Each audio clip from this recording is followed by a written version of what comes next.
Mr. Dan Schlesinger, Chairman of the Board of Governors. Thank you. Welcome, everyone. Sorry for the slight delay in starting.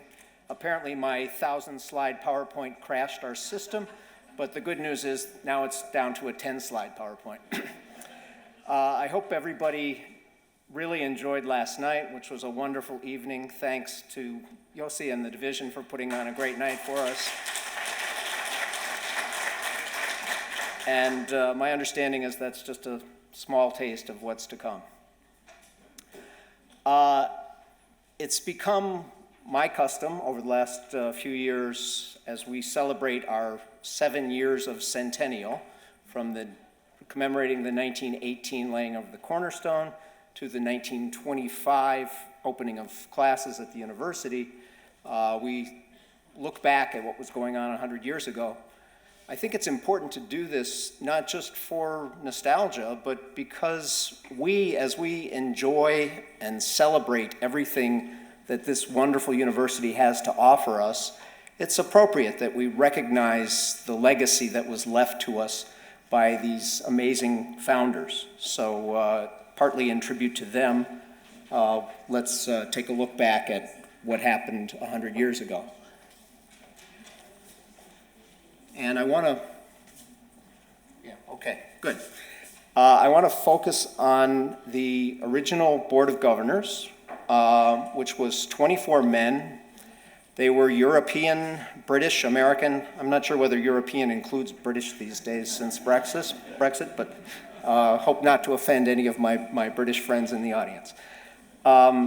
Many of them were friends of Einstein or Chaim Weizmann.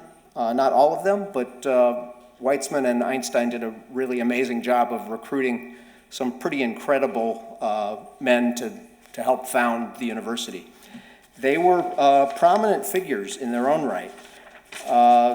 People who were prominent in academics, in business. There were a couple of rabbis, and really the leadership of the Jewish community, both across Europe and in the United States. Their lives intertwined with each other and in very strange and unusual ways also with us. And I want to talk a little bit about them and how that happened. Although we tend to focus on Albert Einstein and maybe to some degree on Chaim Weizmann as the leaders, as the founders of this university, I want to talk a little bit about some of the people that were a little less well known. Because even though their names are probably not as known to most of us, some of you in the audience I think will know some of their names, but they were really some amazing people. One thing I noted as I was looking at the biographies of these 24 men is being a member of the original Board of Governors was probably a good ticket to living to a ripe old age. Those numbers, for those of you with really good eyes who can see them, are the ages at which these various people died. So you can see, for example, Herbert Samuel lived to 92. Professor Jacques Hadamard lived to 97. And there are a few that died younger, but for the most part, they lived to be ripe old ages. And you can see from the colors that a lot of them lived in more than one place. Many of them were born in Europe and moved either to the United States or to Palestine. Some moved around quite a bit, and I'll talk about a couple of those. I want to just refer briefly to Julian Mack. I talked about Julian Mack in some detail at this meeting 3 years ago. The main reason for focusing on Julian Mack was he was a Chicagoan, and for those of you who don't know me well, I'm a lifelong Chicagoan and very chauvinistic about my city, but also feel like Jerusalem is my city as well. Julian Mack was an incredible person, and as I noted previously, he was #1 in his class at Harvard Law School. He founded the Harvard Law Review. He also studied at the universities of Berlin and Leipzig. He founded or co-founded the NAACP and the ACLU, the American Civil Liberties Union, which remain today two of the most prominent civil rights organizations in the United States. He was a law professor at both Northwestern University and the University of Chicago.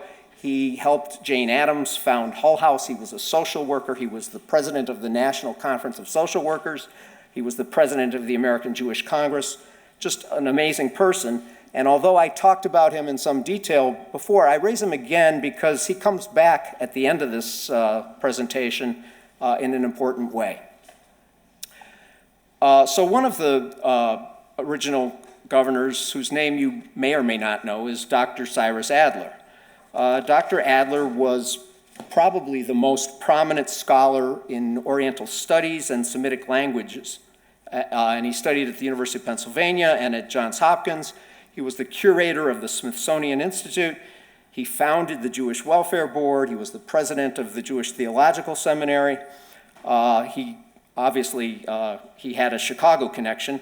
He was the special commissioner of the World Columbian Exposition, the World's Fair that happened actually in my neighborhood in Chicago back in 1893.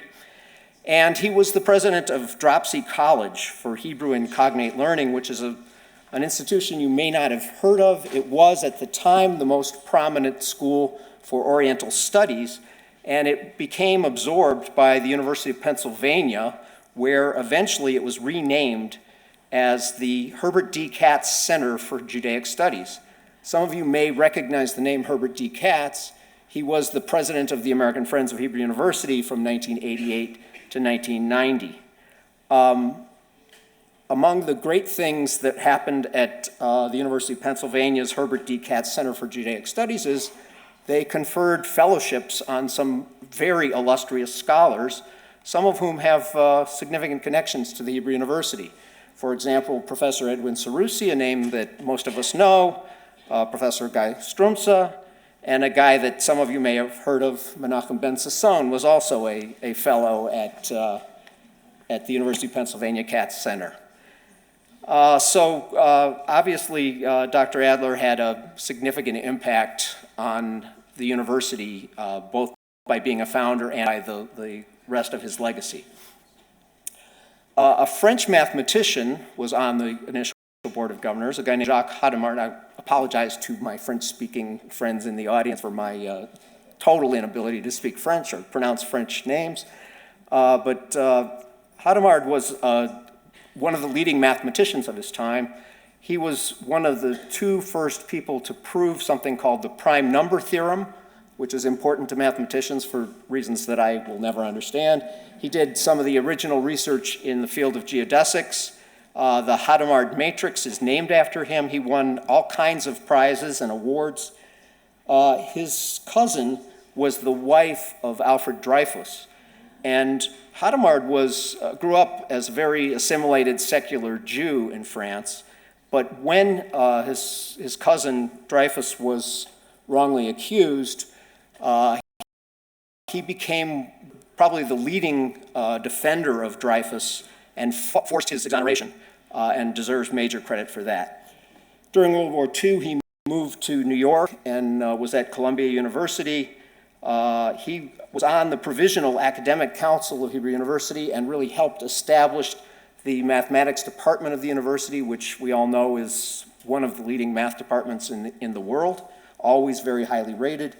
And he emphasized the philosophy of teaching applied learning along with theoretical mathematics, which was something of a controversial topic at the time. Another member of the original board was Chief Rabbi Joseph Hertz. Hertz was born in what was then Hungary, became Slovakia, and he moved around quite a bit. He actually grew up mostly in New York. He was in South Africa for a time, then back to New York, and eventually became the chief rabbi of the UK. He was chief rabbi for a long period of time, from 1913 to 1946. He wrote very distinguished commentaries, which many of you have seen, commentaries on the Torah, on the prayer book. He wrote the Book of Jewish Thought. He was ordained at the Jewish Theological Seminary, which of course is a conservative Jewish organization, Jewish seminary. But he was always orthodox in his outlook. So although he was a conservative Jew, he was accepted as chief rabbi by the Orthodox community in the UK. He was also an extremely influential Zionist in a period when it was critical to have Zionist representation in England. He really pushed hard for the Balfour Declaration in 1917, and he helped establish the Institute of Jewish Studies and was instrumental in helping develop the Yishuv. The calendar issue that he was involved with was actually kind of funny. There was a movement in the League of Nations to try to change the calendar so that the days of the week would remain the same year to year, so that January 1st would always be a Friday. And what that involved was essentially eliminating 2 days from the calendar, which was and Hertz's approach was to argue that that was a bad idea because it would eliminate both Shabbat and the Christian Sabbath 2 days a year, which he viewed as sacrilegious, and he was very effective in beating down that effort. Another member of the original board was Professor Edmund Landau. He was a German mathematician. He trained and was on the faculty at both the University of Berlin and Göttingen, Germany. He did his own proof of the prime number theorem that we talked about before. His proof was simpler than Hadamard's, and that's a principle in mathematics that you try to get the most simple proof that you can. Landau's function is an important principle in mathematics that's named after him. He was also instrumental in establishing the amazing mathematics department at Hebrew University, and he actually spoke at the 1918 laying of the cornerstone on Mount Scopus. He spoke in Hebrew, which was an achievement because he didn't really speak Hebrew, but he was committed to making Aliyah. He did move to, my note says Israel, he actually moved to Palestine, it wasn't Israel yet, in 1927, and encountered a less than hospitable situation in Palestine and at Hebrew University. He moved his family here. His family never really adapted to living in the harsh conditions that were prevalent in Palestine at the time.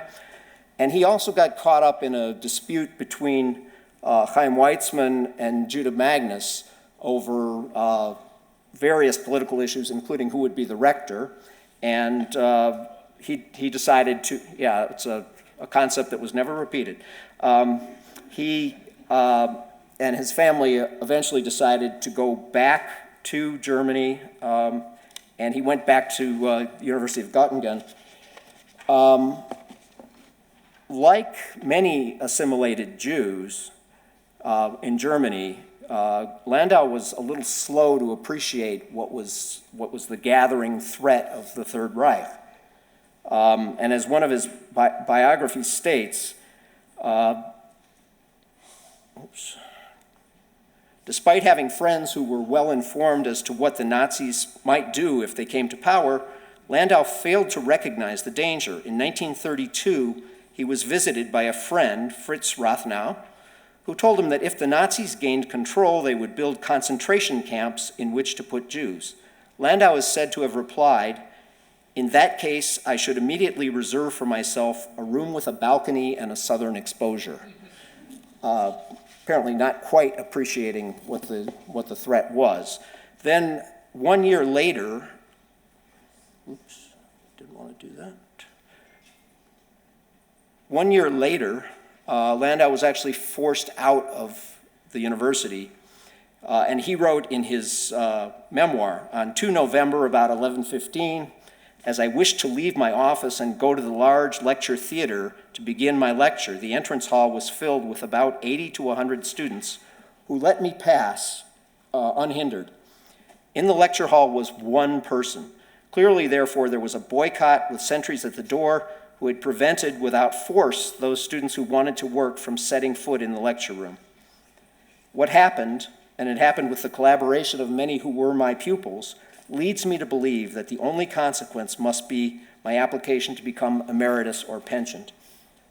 That was the end of Landau's career, and he lived out another few years in Germany, but with no real work.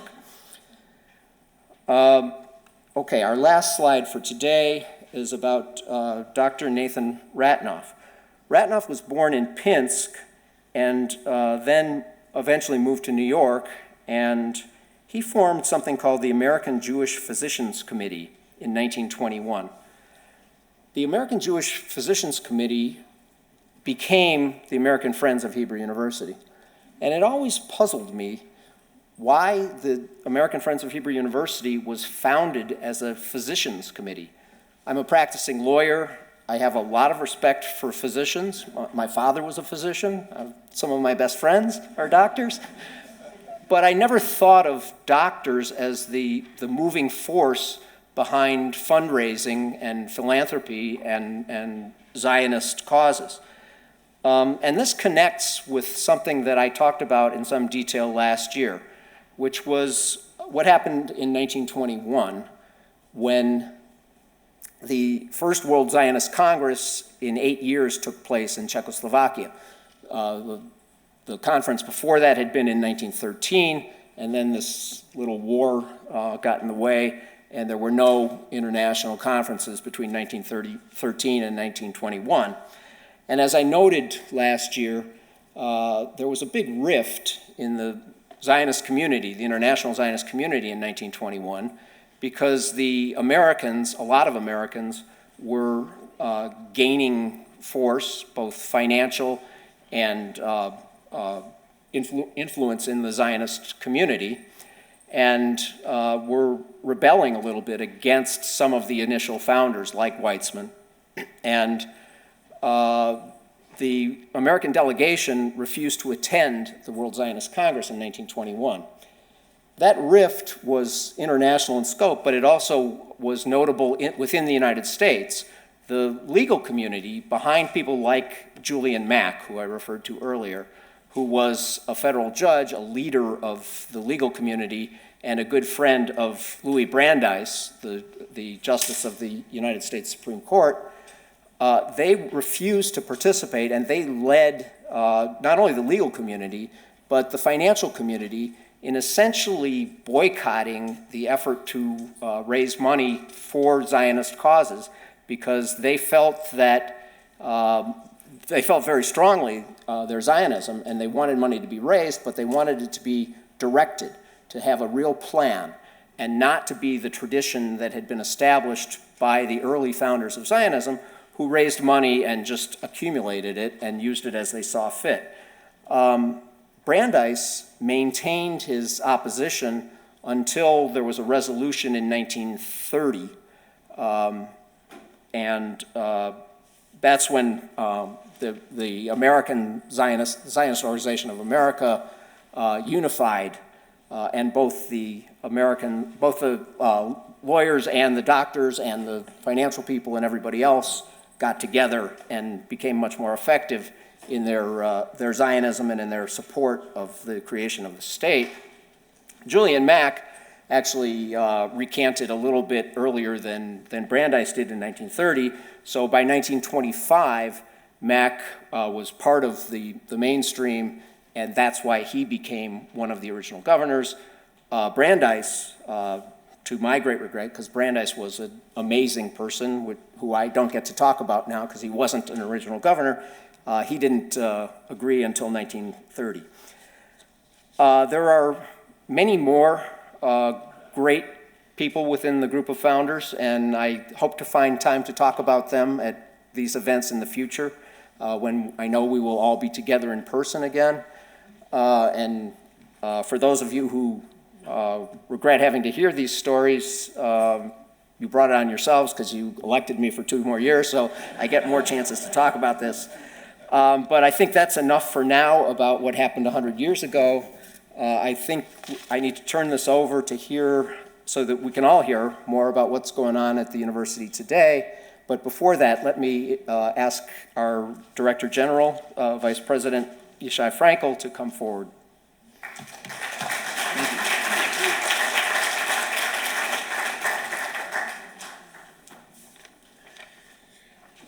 In memoriam I would like to ask everyone to rise, please.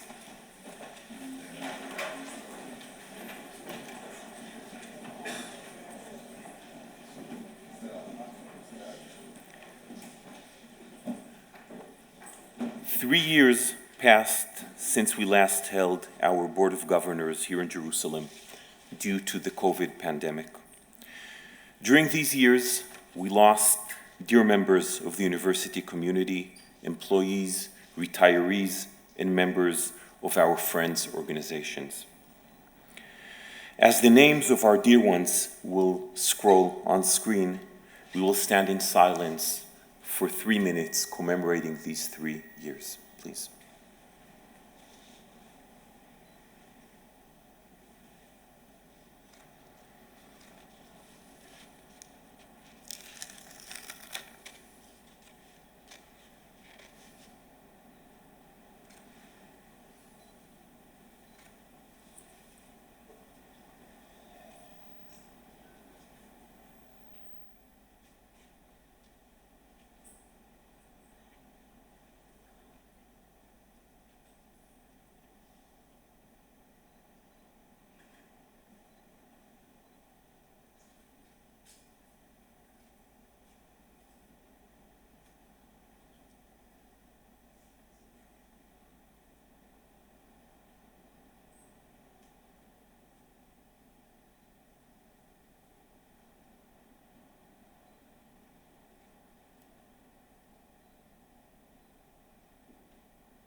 Just before you sit down, we were very sad to hear just this morning about the passing of a close friend and dear colleague from our New York team, Jody Perlmuth. May her memory be of blessing to all of us.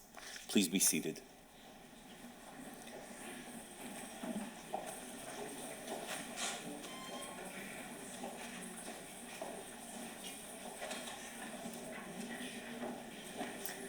On a very different note, and with some smiles and some energy, it is now my real pleasure to invite our president, Professor Asher Cohen, please.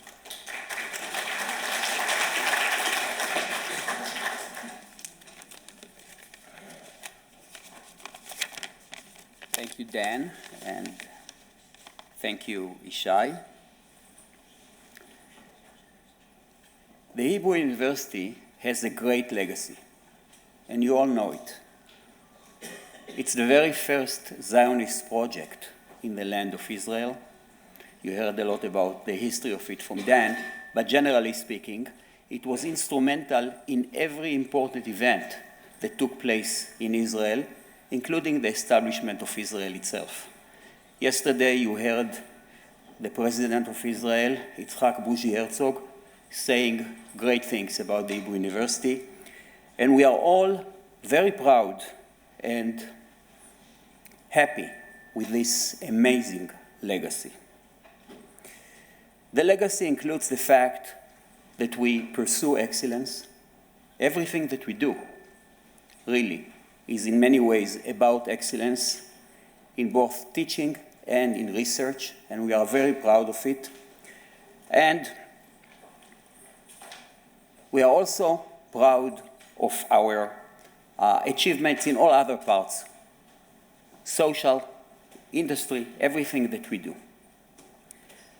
Pride is one of the things, but it also requires responsibility. We are the Hebrew University. We are this institution that is responsible for all of those things, and we have to keep it going. For us, for Jerusalem, for Israel, for the world. And we are committed to do that. In addition to excellence, we are also committed to diversity. We are committed to justice. It's not simple to be committed to excellence and to diversity at the same time. We want to lead, but we don't want to leave people behind. We want to move the entire caravan forward. And we are working very hard on doing so. I'm not going to review all of those things because it's simply too much. We have many years to come that we'll have Board of Governors with live meetings, and I hope, like Dan, to add more things in the future. What I would like to do today is to give you a little bit about the spectrum of activities that exist at the Hebrew University. And the first part of it will be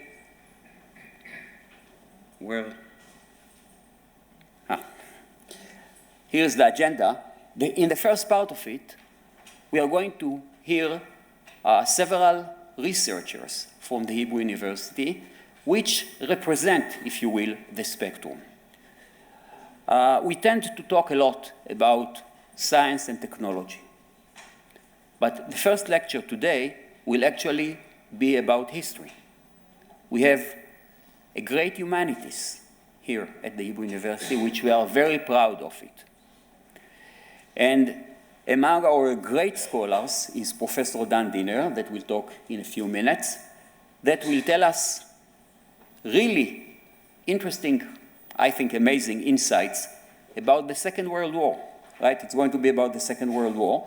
And he will tell us things that I think will be new to some of us, despite the fact that it's about the Second World War.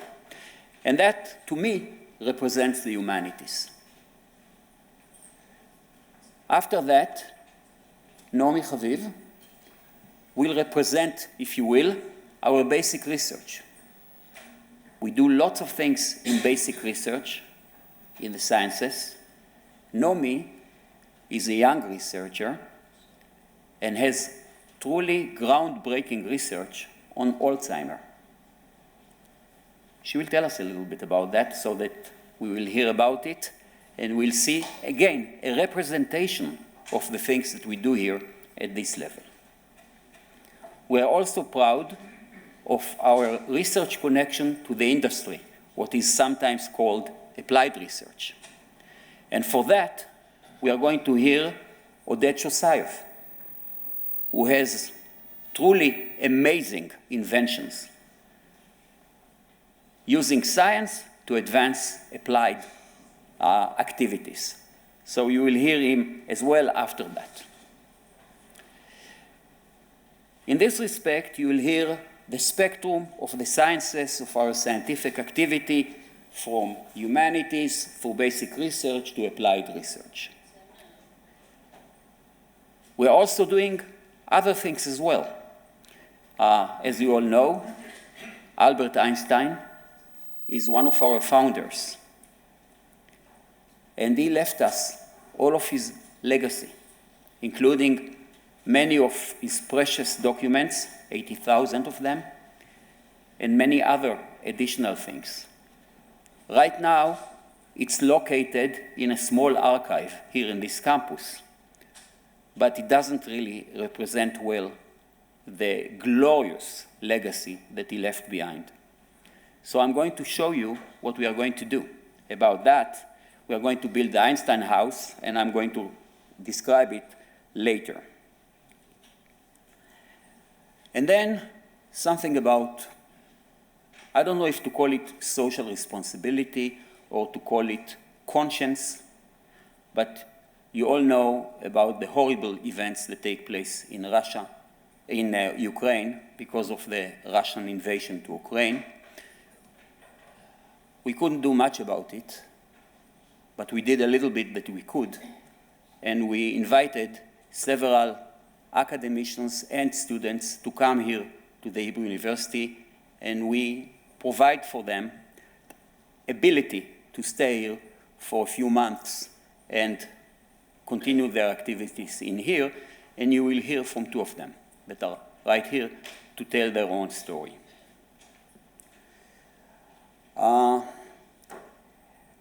Then perhaps I'll say a few more things, and I'll conclude my part.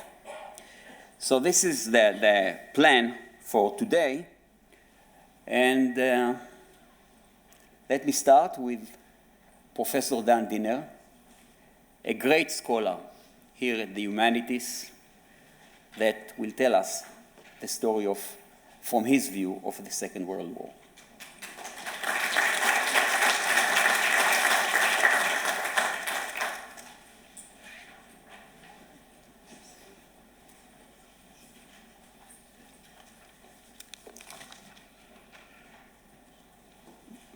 Dear Professor Cohen, dear members of the Board of Governors, dear audience, hardly any other modern historical topic will have captivated people, both contemporaries and those later born, as much as World War II.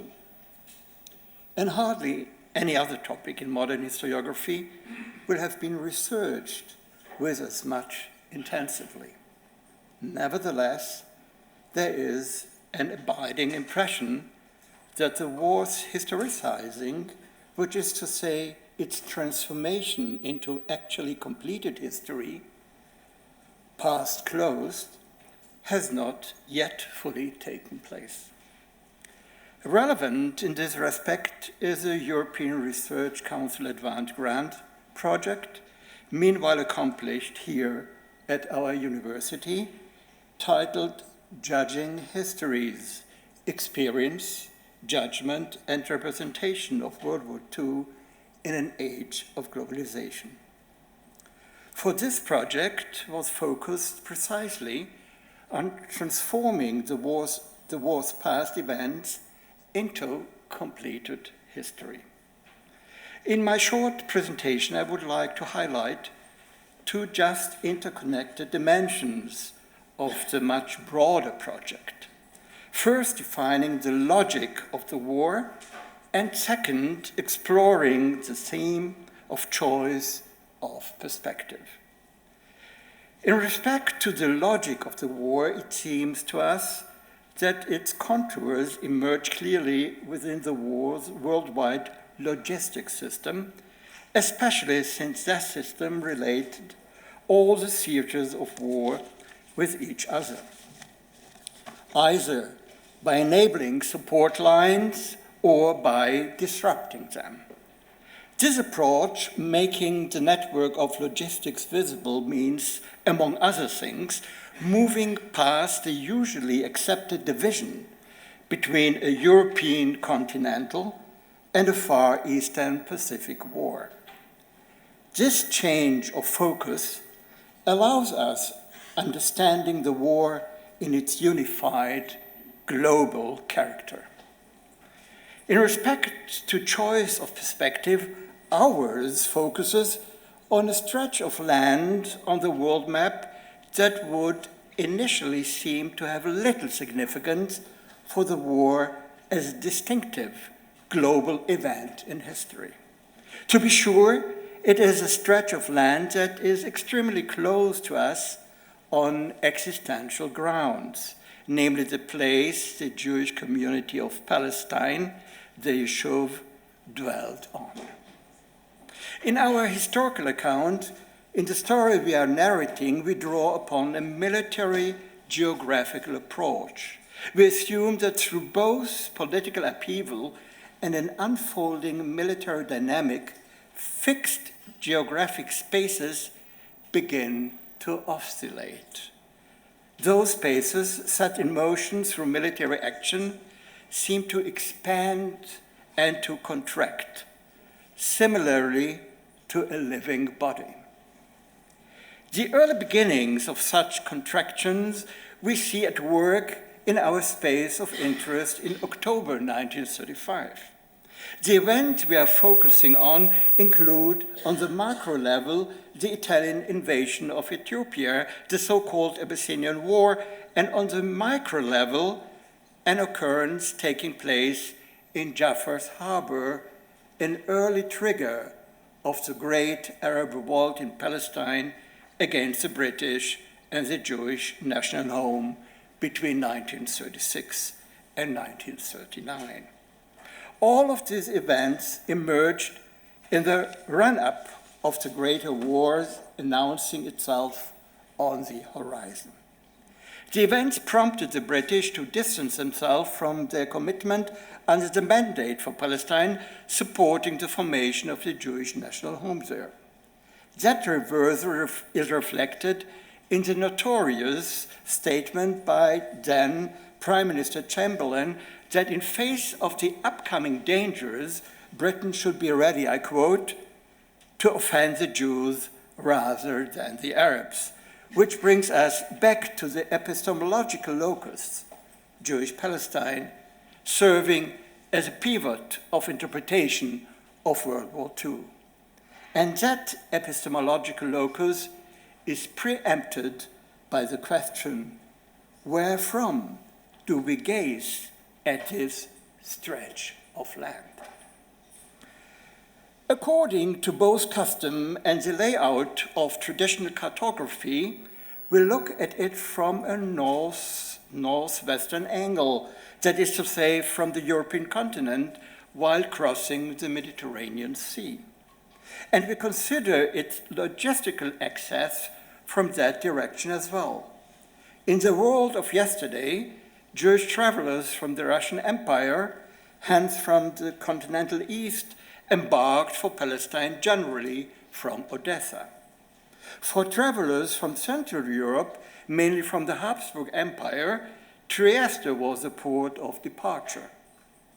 In the interwar period, Romanian Constanța, located at the Danube estuary, increasingly served as the embarkation point for Central European Jews to Palestine, mainly from Poland. With the outbreak of the war that soon took on the contours of a worldwide conflagration, the Mediterranean, however, became a battle zone. Civilian travel through these waters was no longer safe. When in autumn 1942, after a long stay in America, Ben-Gurion set off back to Palestine by air, the trip took a good 2 weeks, involving many detours over 3 continents, and few people had that privilege. On the world map, and in those areas accessible to the Allies, Palestine came to lie on the northwest tip of the imperial defense of the so-called southern British world, a defense zone with the Indian Ocean at its spatial center. With the end of the Great War, the later so-called First World War, that ocean had become an imperial inland sea, a British lake, so to say. The island of Mauritius formed the southern British world's topographical center, a relay station for trans-imperial British communication stretching from London and extending to Australia, underwater cables included. In view of those maritime spaces in which the great World War II battles took place, the North Atlantic and the Pacific, the Indian Ocean has very much remained a forgotten ocean. Nevertheless, it served as a global allied logistical hub for all relevant fronts of the war.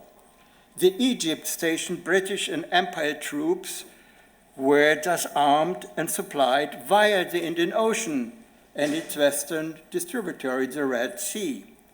This was the precondition for Montgomery's victory over Rommel's Panzer Army in November 1942.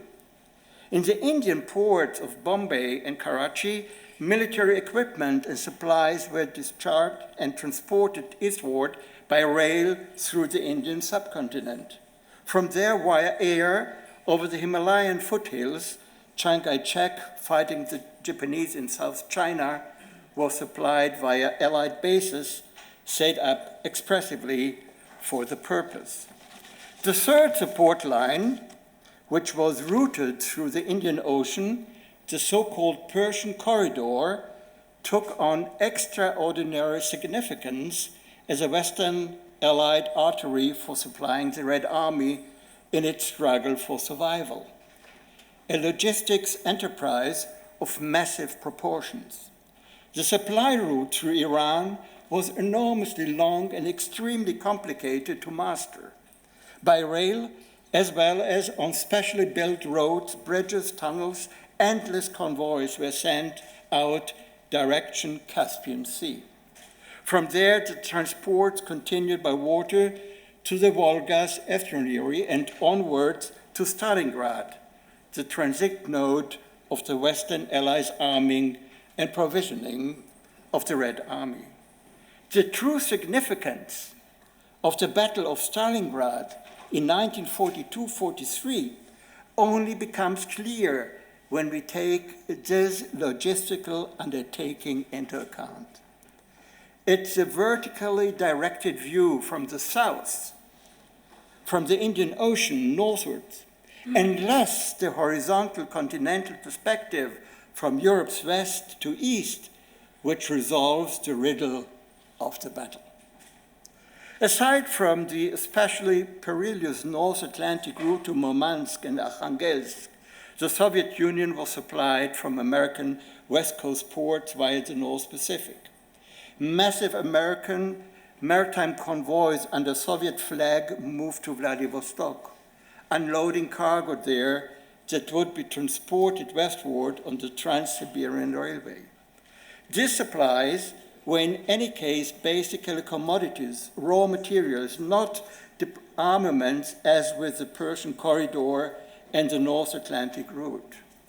American manufactured fighter planes were, however, flown to Siberia via the air corridor from Alaska.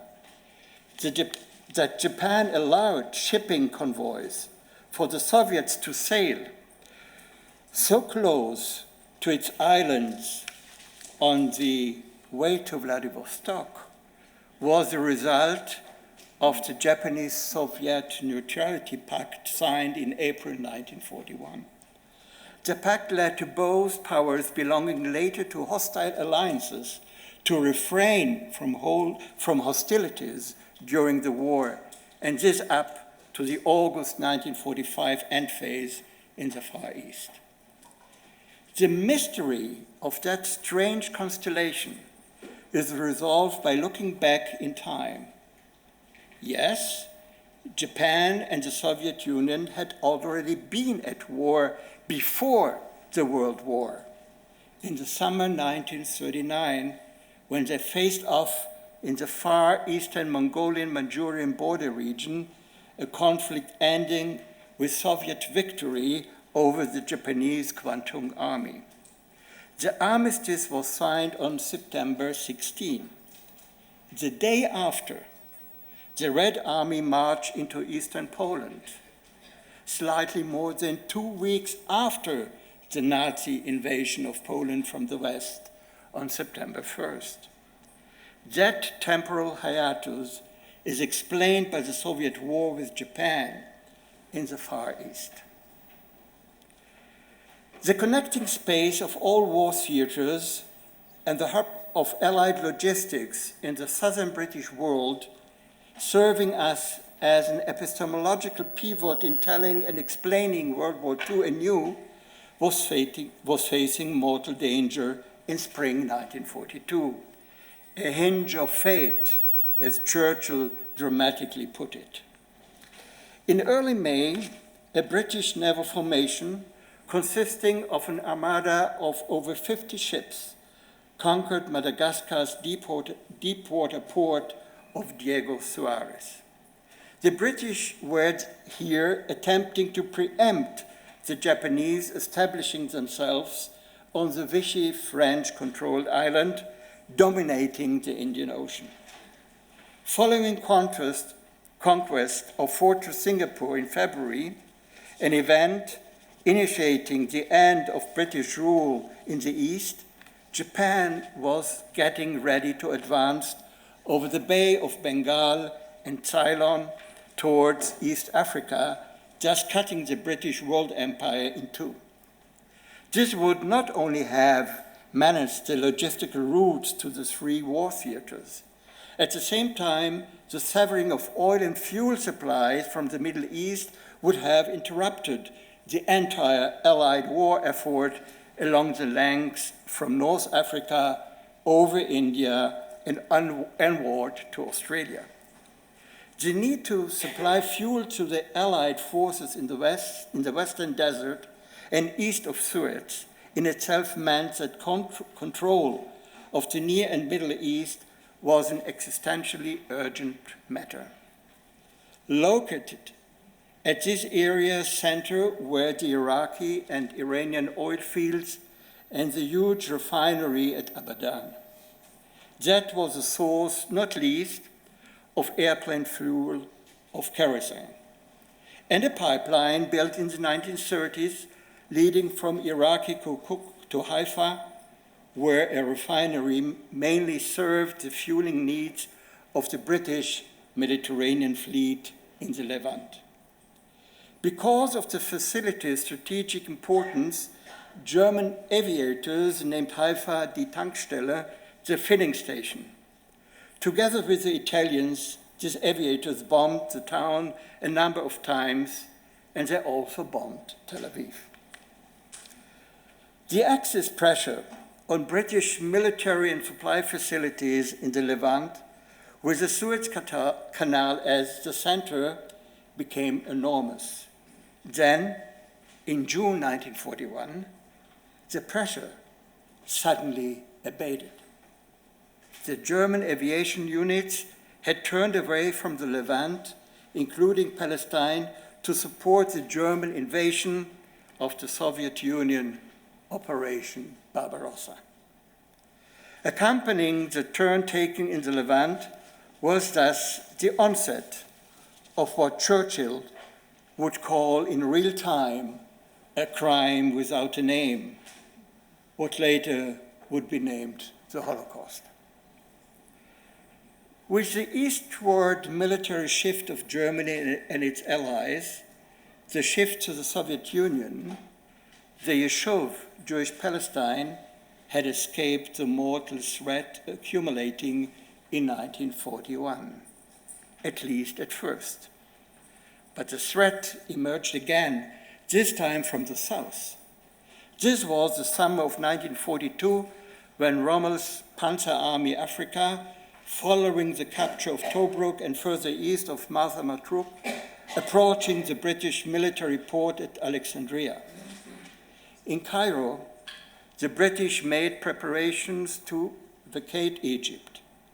In July 1st, clouds of burned paper scraps floated over Cairo. Documents deemed secret had been consigned to fire. The day became known as Ash Wednesday. In the Delta area, efforts were undertaken to flood the dams of the Nile. American intelligence officials located there gave the British a little less than a week, withstanding excess pressure. The events in the Western Desert would have an immediate impact on Jewish Palestine. The British High Commissioner to Jerusalem, Harold McMichael, invited the chairman of the Jewish National Council, Yitzhak Ben-Zvi, to his residence to inform him that were Alexandria to fall, Palestine would itself need to be vacant. Troops and officials would be removed to Iraq and Iran, and if necessary, to India. Bridges and streets leading from Palestine to Iraq would be mined to make the Axis advance more difficult. Panic broke out in Palestine. In several cases, Jews sold their property to Arabs, sought protection in monasteries and hospices, acquired poison. Ideas were developed for Jewish militias to gather on Mount Carmel for a final fight with the Germans. There was talk of a Tobruk on Mount Carmel, of a new Masada, and of Mossadegh, that being a reference to a then much-read novel by Franz Werfel, treating a last Armenian stand against the Turks. But such plans remained fantasies. Such despair notwithstanding, in November, Montgomery defeated Rommel at El Alamein. The German field marshal's tanks had come to a standstill in the desert from lack of fuel. And from their Malta base, the British succeeded in disrupting excess supplies via the Mediterranean.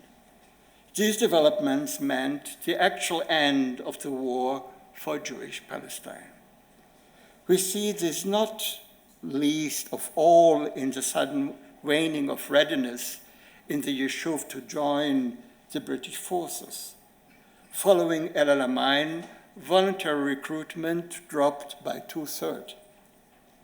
By a month after the outcome of the Battle of Stalingrad in March 1943, Palestine's compulsory civilian blackout came to an end. For Europe's Jews, however, the war was anything but over. Rather, the Holocaust was moving towards its apogee. In close proximity, in the Aegean operating from Rhodos to the Dodecanese archipelago, the SS executed a deportation of Greek Jews to Auschwitz, even still in July 1944. Since the Italian capitulation, the Aegean stood under direct German rule. A British effort at an amphibious landing on the group of islands in September 1943 had failed in the face of fierce German defense. The British intent had been to draw close to both the Bosporus and the Romanian oil fields. As it happens, this would be the Wehrmacht's last military success in the war. It thus turned out that the last transport of Greek Jews was sent by sea to Piraeus in order to move from there in a long train journey through the continent to Birkenau's gas chambers. This would be the longest single route taken by a murder transport to Auschwitz. Deciphered, a history centered on space, transport, and logistics narrates different Jewish destinies. And it tells us of the massive fateful difference that mobilized brassing military geographical space had ready for those living in the realm of the Eastern Mediterranean, the Levant. At the time, a 2-hour flight separated Rhodes from Haifa. That much time was needed for Italian bombers, and Germans as well, rising from the island, when in 1940 and 41 they bombed Haifa, and probably due to a navigation error, Tel Aviv. But flight time and routing tell us little about the different fates. What really constituted fate was not the actual geometric distance between Rhodes and Haifa. Rather, it was the fact that Rhodes became located by fate next to Auschwitz, while Haifa became to stay nearby Bombay, so to say. For somewhere in the eastern Mediterranean, in the Levant, an invisible line marked the difference between separate spaces. One space became subject to Axis and later German rule. The other space was subject to the southern British world, while Palestine was situated in its northwestern tip. As such, it was under the protection of the British imperial defense perimeter. At those center was India and the Indian Ocean, and from where the empire waged war. In the Yishuv itself, memory of rescue through the Battle of El Alamein quickly slipped into forgetting. The preceding 200 days of fear, from May to November 42, also sank into forgetting's AUKUS.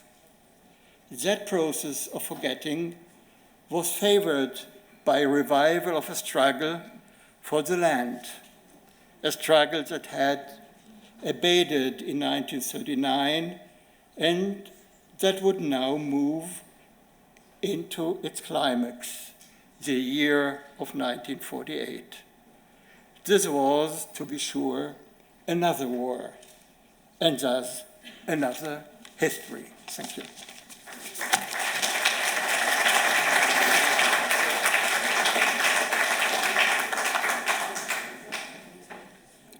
So, for those who didn't fully follow everything, just imagine that in 1942, here in the land of Israel, there was a very strong sense of catastrophe.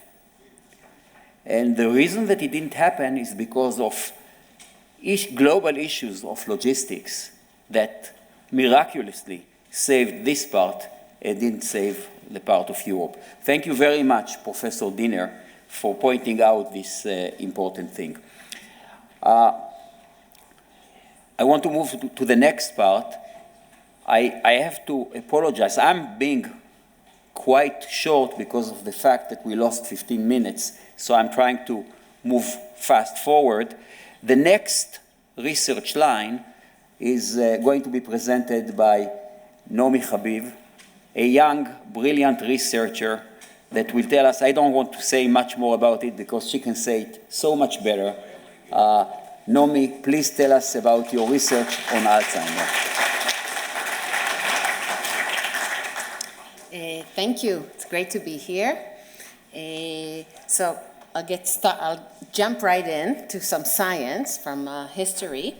And in my lab, we study the process of aging, which occurs over many, many years. And we're interested in the aging process in the brain. So we know that as we age, we accumulate memories and knowledge and wisdom, but we also accumulate damage that leads to devastating diseases, and which unfortunately we don't have cures for. So what we are trying to understand is how can we maintain a healthy brain with aging? And just kind of looking around us, there are actual great examples that it's definitely possible to, and I think looking around also in the university and around the room, you can find many more examples, how people can maintain their cognition and health as we age.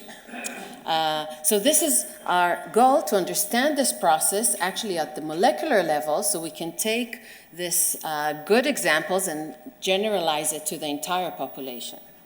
And one of the major burdens is actually Alzheimer's disease, because it's so highly prevalent in our society.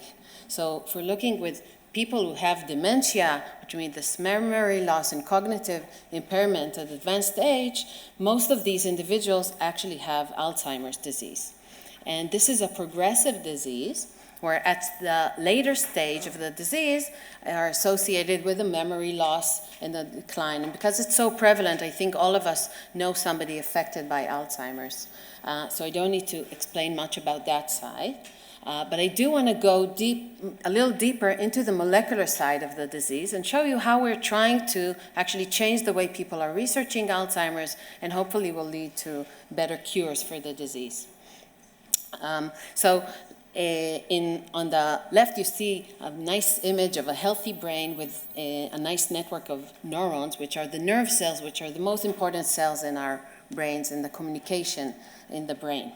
And when Alzheimer's progresses, there's first an increase in accumulation of proteins called plaques that accumulate in the brain, followed by other types of abnormal aggregates of protein called tangles that occur within neurons. Both of these pathologies are actually damaging these nerve cells, leading to the damage in the connections between them and actually death of these cells.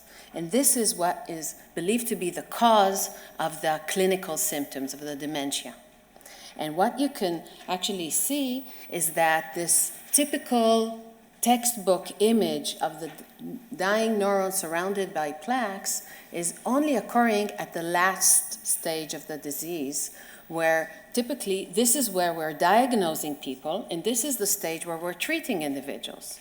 But in fact, you can see along my graph that there's a large window of opportunities where there is no cognitive decline. There are no clinical symptoms, but the disease is active. This is over 20 years of the disease is progressing. And this, as a scientist, this is actually very hopeful because we have such a large therapeutic window of opportunities that we haven't been exploiting enough yet. And what we're trying to do is shift the understanding that instead of trying to cure the brain when the damage is so severe, we need to be able to identify and actually stop the progression of the disease from the preclinical stage to the clinical stage of the disease. And in order to do that, we need to actually understand two things. So one of these things, you can see here on the top kind of the classical progression of the disease based on the different pathologies leading to dementia. And what we're trying to understand, what are the triggers that are underlying this progression of the disease. And interestingly, for the majority of individuals, over 95% of individuals affected by Alzheimer's, there is only part of this, of the triggers are actually genetic, meaning something we inherit and we cannot change. And over 50% is something that we can change and modify. It's linked to our lifestyle, like things like diet, and then linked to different stressors that we get from our environment. So what we're doing is we're tearing apart this process by investigating each of these risk factors separately, trying to understand how they're contributing. So our overall approach is that we will be able to find a prevention therapy that would be personalized to each of us based on our own genetic and lifestyle and environment. And today there are actually more advanced blood tests that we already are now these days starting to screen individuals to identify them at the preclinical stage so we can better understand these intricate relations between genetic and environment and lifestyle. So that's one part of this puzzle, trying to find the right risk factors that we need to stop and eliminate. The other factor is much more molecular. We need to understand what is going on in the brain at these early stages of the disease. So for over 30 years, the research has been largely focused on neurons that are dying. But this is the last stage of the disease. So we've been doing something else. We've been focusing on the earlier stages and asking what is happening to other cells in the brain. And indeed, if you look inside the brain, you see that there are many, many different cells that you can see it here at the kind of the edge of my presentation. Okay, not going to touch any of these things. So you can see that surrounding the neurons, there are many different types of cells. These cells are not just there to look nice, they're actually critical for the correct function of the brain. And what we found, along with other labs who have taken this approach, is that these cells that are called, generally we can call them glia cells, like microglia and astrocytes, if any of you have heard these names before, they're the ones to change early before any signs of cognitive decline. So what we did is we actually changed the way people are perceiving Alzheimer's disease. Instead of a disease, the traditional hypothesis saying there's accumulation of plaques followed by tangles leading to dementia, we're saying there is actually a gradual transition in the cellular environment of the brain, which cells and what functions they are at in the brain, transitioning from a healthy state of the brain and the cellular environment all the way to a non-healthy environment that is promoting cognitive decline. So I already told you kind of the main message of what we're seeing, and what we're seeing actually much more than that, because we are now today able to map the dynamics of this process on the cellular level in order to find the initial molecular triggers that are pushing us forward. Okay, so I'll show you, go even one step deeper and understand how can we do that. Okay, so how can we actually map these cellular environments? That's like not very informative, right? What we're actually doing is taking small pieces of brain tissue and tearing them apart in order to look at the individual cell level so we can track the cells along the progression of the disease. So how are we doing that? We're harnessing two very powerful advances that occurred without any connection to Alzheimer's, occurred in the scientific community. One is actually a huge shift in molecular biology, and the other one is a continuous advancement in the computational field. So on the molecular biology side, we're harnessing the huge power of genomics. So we're today in the genomics era. You probably all know that we have in every cell in our body, contains the entire genomic material, the entire genetic code, and how to build an entire individual. This is our DNA molecules. And we are today know how to measure by sequencing, measure efficiently DNA, and how to read that, interpret this 3 billion bases of code. But we can actually do more than that. We can also use the same method to sequence smaller molecules that are called RNA. So why do we love RNA molecules? Because they're dynamic. They keep changing in our cells and in our bodies. And because they're changing, they provide so much functional information. When we're reading the genetic code that's hidden in RNA molecules, we know what cells are doing and what are they doing right now and what are they not doing compared to maybe when we compare healthy and sick individuals. And what we're doing is we're using a specific method in genomics where we're, instead of measuring RNA in entire pieces of tissue, where we can't associate our measurements to specific cells, we're measuring these RNAs in individual cells. So this has been a huge leap in technology because we need to measure less than 10 picograms of RNA for each cell. And another aspect of this technologically is that we need to do this for hundreds of thousands of cells. So we're using microfluidic devices where we're capturing cells in tiny droplets, and we're able to tag them with a barcode and track them over time. So this is the technological breakthrough that is now kind of changing many fields of science, and it's definitely been transformational for us in tracking the progression of Alzheimer's disease. But the meaning of this technology is that we have gigabytes of data. So that's why just the molecular biology alone is not enough. We need to also harness the power of big data analysis that keeps advancing using artificial intelligence, machine learning, deep learning networks, and so on to interpret the data. Okay, so this is kind of the whole cycle we're doing in the lab, starting from brain tissue, measuring millions of cells, then building maps of the brain, and which gives us new hypotheses to test in the lab for new therapies that we can then look under the microscope. And I'll just share with you kind of two insights that we got from this research before I'll finished. So first of all, we started actually with mouse models where we could quite easily apply these methods and show immediately that our hypothesis that all these glia cells, supporting cells, are changing before any damage to neurons is true. And specifically, we highlighted to the scientific community that a specific cells called astrocytes, or my favorite cells right now, are changing very early in the disease, and we think they might be the key for therapeutics if we'll know how to harness them correctly, which we're working on in the lab. But one of the major challenges has been how to transition from a mouse model to actually studying human brain. So we know that mouse and human are not exactly the same on many aspects. The challenge in studying human brains is, of course, first of all, how do we get pieces of tissue of human brain? And the second is that we're so different. We're different in genetics, lifestyle, environment, right? All the factors I mentioned as risk factors for Alzheimer's. And the answer to that is we had to scale our experiments to look at hundreds of individuals. So here you can see actually what we do. We use post-mortem human brains where we have a lot of clinical information from people who very nobly donate their brain to science. And we just completed a very large, and by the way, these brains that I'm talking about today actually come from Chicago.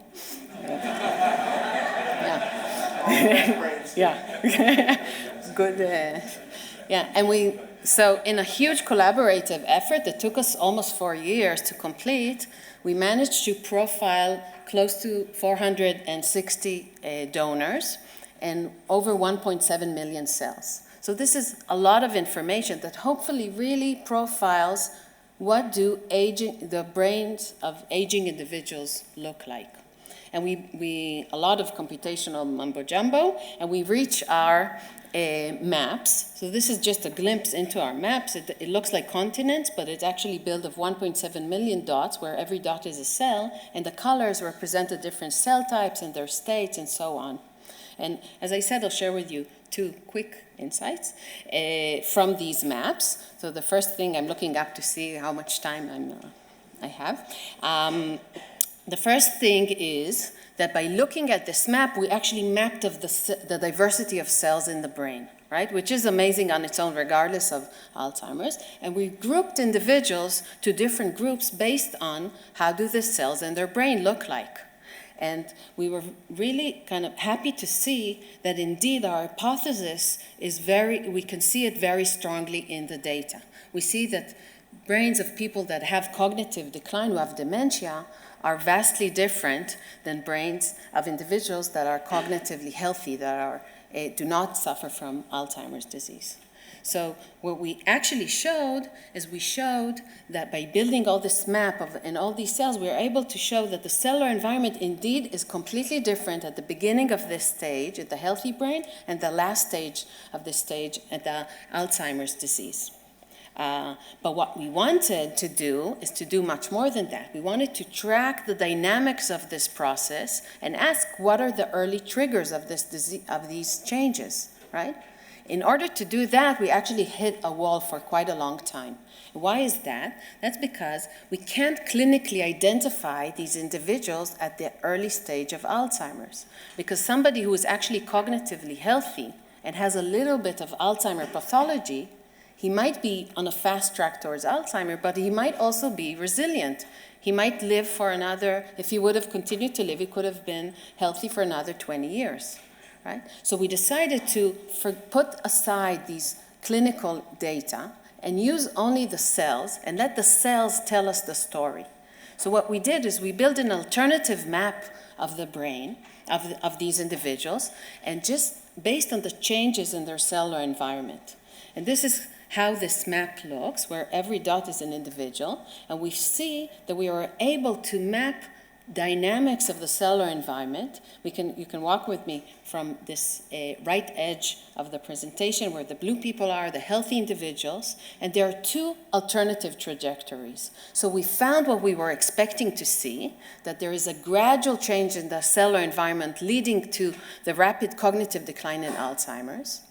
But we also found something very surprising, that there is a completely alternative route where we can see changes in the brain that is not leading to Alzheimer's at all. It's actually leading to a much more resilient and healthy aging. So we see two ways that people can go. They can go the way they can go west towards healthy aging or kind of go south towards Alzheimer's disease.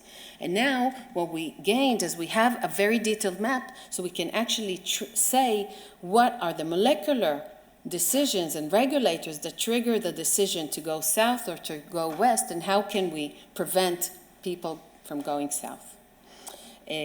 So that's the end. At the end of all this process, we again have a hypothesis and not a proof, and that's the cycle of science. So we go back to the wet lab in order to prove that, and this time we're using live material, live human brains that we grow, and mouse and human cells that we grow in the lab.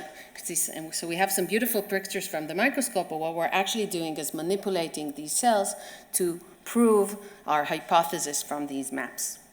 So that's the end, and I just want to, before I end, I want to really say a huge thanks to my lab, because science is a real group effort, and without them, can't actually have done any of that. And I'm part of the ELSEC Center for Brain Sciences, which is also a great, great place to do science in. And of course, thank you to the brain donors and to all the collaborators and my funding.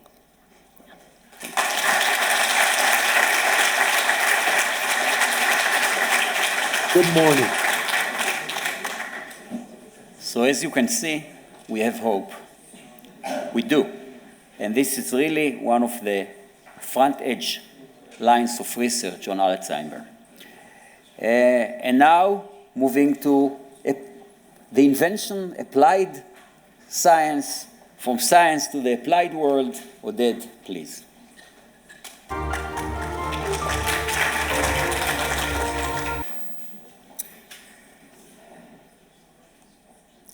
Thank you very much. The title of my talk is The Plant Age Materials for the Future, and I hope that by the end of my talk I'll be able to convince you that indeed we are on the verge of the plant age, if not already there. But before I start, I would like to quote the former Minister of Oil of Saudi Arabia, who said something really smart. He said that the Stone Age did not end for lack of stones.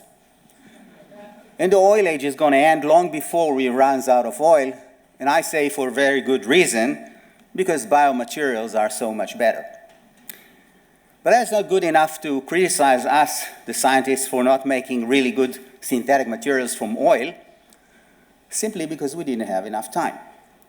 200 years of modern science, maybe 300 years if you count for the Industrial Revolution, is not enough time to make really good materials. While nature had billions of years to perfect some of the most amazing materials we wish we had in our possession. Yet, our friends, orthopedic surgeons, always like to glue and screw synthetic materials in our body.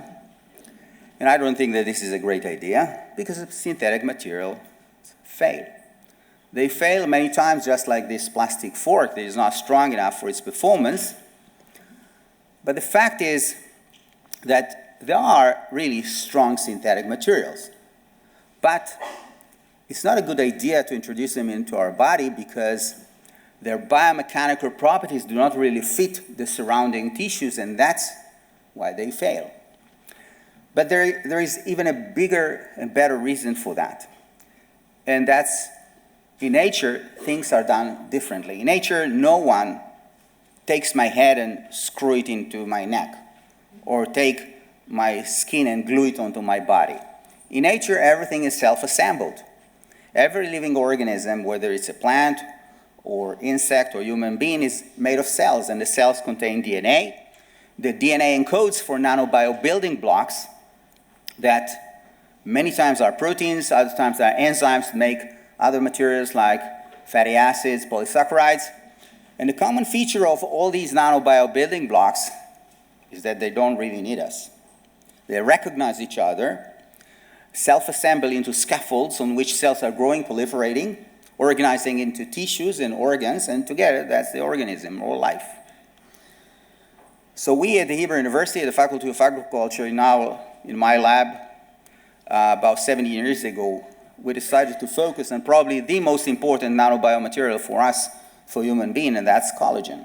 Now, why am I saying collagen? Because we have nothing more than collagen in our body except for water. It accounts for about 30% of our dry weight. So I always like to say that anyone who is in the business of replacement parts for human being would like to have collagen. But admittedly, even before we started our research, there were already in the clinic more than 1,000 medical implants already in the clinic. You know, simple things like dermal fillers to reduce wrinkles, augment lips, artificial meniscus, bone grafts, and even leaflets of heart valves, all made of collagen. Then I guess one should ask me, then why bother? You just said that before you started the research, there were already more than 1,000 medical implants already in the market. Well, the reason is the source of all these collagen products was dead bodies, dead pigs, dead cows, and human cadaver. And that's not a very safe source because they all potentially harbor human pathogens. And indeed, the FDA already in 2007 made a notice asking the companies to start and look for better and safer alternatives. So that's exactly what we did. We cloned all the 5 human genes from human responsible to make human collagen in our body, and using genetic engineering, introduce it into a single tobacco plant. So now the plant that otherwise doesn't know how to make collagen have the genetic code how to make human collagen. Technology was mature. Today in Israel, we grow 25,000 square meters of greenhouses all over the country, from the Upper Galilee in the middle of the country, even in Chatzeva in the southern part of Israel. The farmers receive from the company small tobacco plantlets. They grow them anywhere between 50 to 60 days. We harvest the leaves. The leaves are transported by cooling trucks to the factory in the Upper Galilee where we start the process. Now, if you ever made pesto, you know how to make collagen. Essentially, take the leaves, crush it in some buffer, get the juice, concentrate the protein, then the protein goes to Rehovot, to the science park, where we actually do all the final purification in clean rooms. The end result is collagen, which is identical to what we have in our body, except it's better, because it's not extracted from old used tissue, it's brand new. In addition, remind you that plants do not harbor human pathogens, so it is also safer.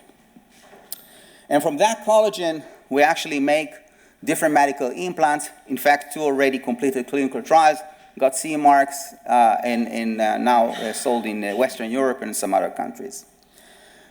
I'm going to share with you the first product that was launched to the market, indicated for diabetic foot ulcers. I don't think that diabetics need much introduction, except for the fact that today there are more than 400 million people that suffer from that disease.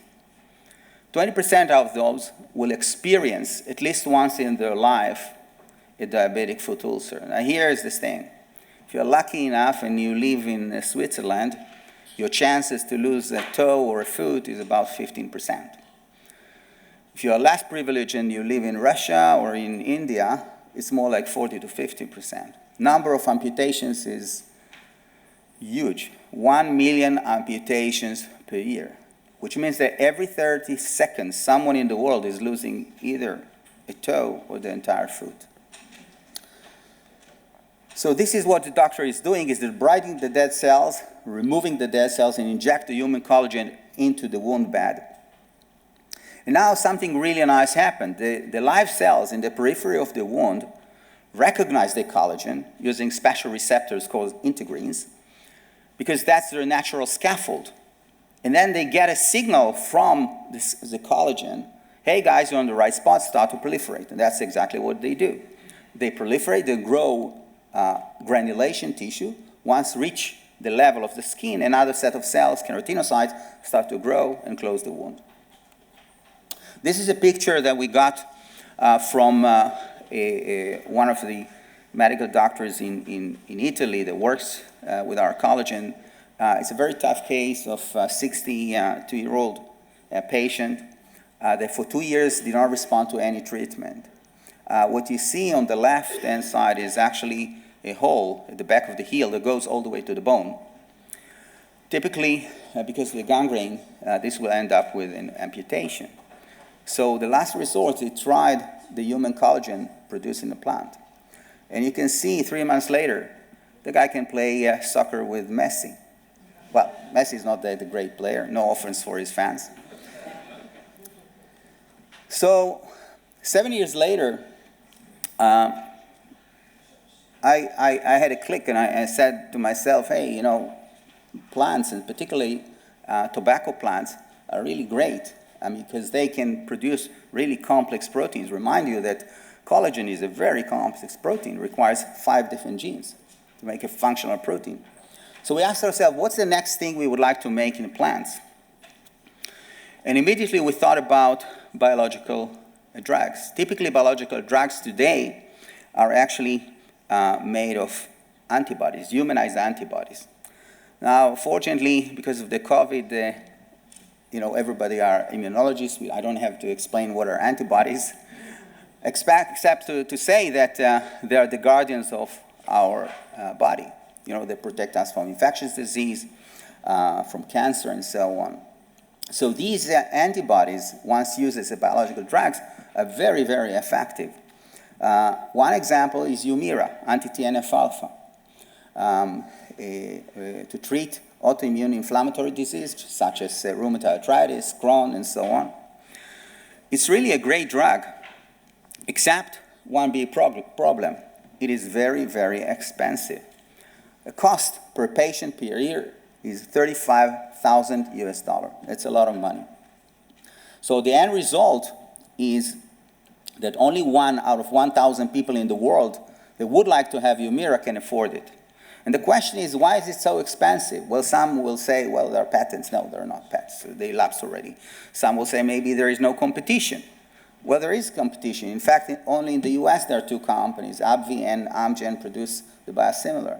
And there are another 3 companies in the world. And yet, the price didn't drop by more than 15%. But the reason for that is that produce humanized antibodies, you need very, very expensive factory. They are produced in mammalian cells, which are very delicate, in very expensive bioreactors. So we asked ourselves, if this factory is so expensive, then why produce there? I mean, after all, it's a protein, so it has genes, so let's clone the genes. So we just cloned the heavyweight, the light chain of the antibody, and then told ourselves, well, let's stick it in the greenhouse and produce it at the cost of lettuce or pepper. So that's exactly what we did. So essentially, we took a very complicated factory, and simply by taking genetic information and introducing it into a greenhouse, we've been able to reduce the cost of production by 2 orders of magnitude. And our target is not $1 a day, it's actually 70 cents a day. This is 2 orders of magnitude cheaper than the current price. Just remind you that even a farmer in India that makes maybe $8 a day, he can afford 70 cents. He doesn't even need the government for that. Well, I don't want to leave you with the thought that plants are the only creatures that made great things for us. Insects as well. In fact, this insect, cat flea, has been in my lab for the last 12 years, and I love it because he's the world champion in jumping. These cat fleas can jump as high as 100 to 200 times their height. It's amazing because it's the equivalent for a person standing in the middle of Manhattan in a single jump go to the top of the Empire State Building. So you can admit that it's really great performance. Well, the question is, how cat fleas do it? Well, it turns out that they developed a very special protein called resilin. And in simple words, resilin is the best rubber on earth. You can stretch it, you can squish it, and it doesn't lose almost any energy to the environment. Everything is kept there. And once you release it, snap, it brings back all the energy. So everybody would like to have resilin, but the question is, how can you get it? Well, one way is to catch cat fleas. Not a good idea because they're jumpy. But here's the thing. I mean, all you need to catch is one, extract the DNA, clone the gene that encodes for the resilin, and get it and stick it into a less jumpy organism, plants. So that's exactly what we did. So now we have the ability to produce a lot of resin. The question is, what can we do with that? Well, the first thing is to change mechanical properties of other things. Like, for example, this cellulose sponge that we made here, with and without collagen, and I'll show you a short video demonstrating what happened. On the right-hand side, you can see a cellulose sponge in water. I squish it, and it has only plastic behavior. On the left-hand side, it's exactly the same sponge, but now with resin. Look what happened.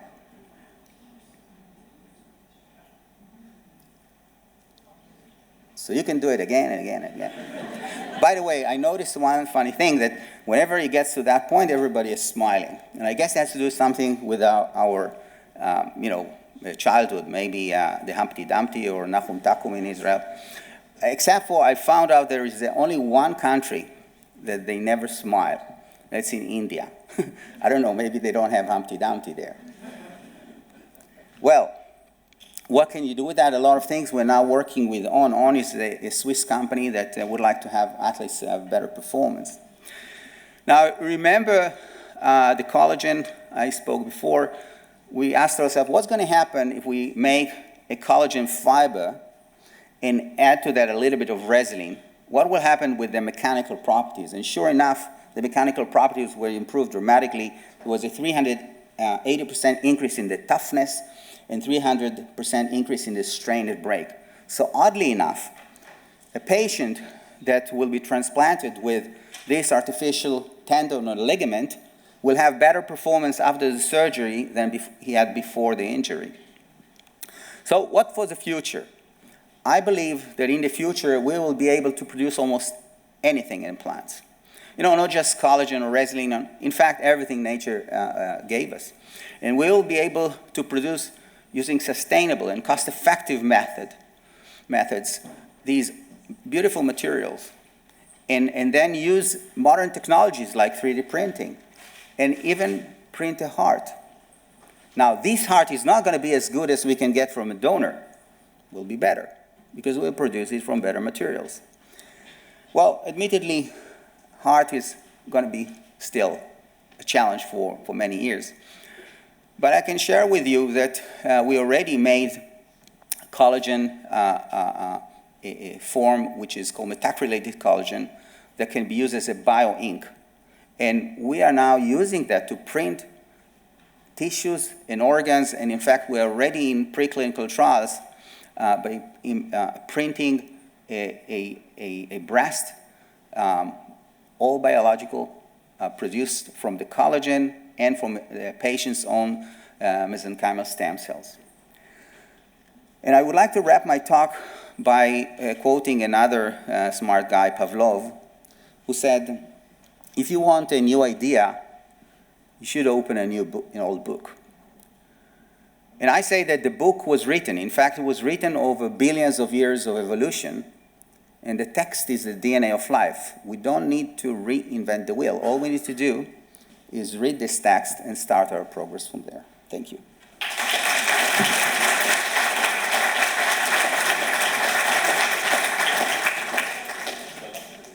I told you that the future is plants. And some other things as well. We got to move forward because we are really running out of time. So let me tell you briefly about the Einstein house.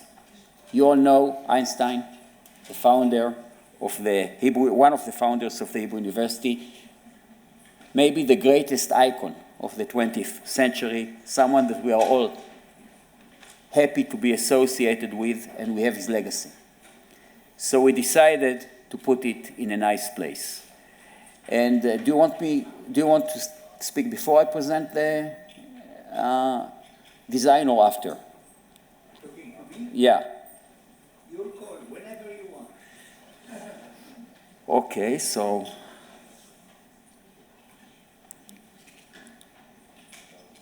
where am I going to move it forward? Mayan?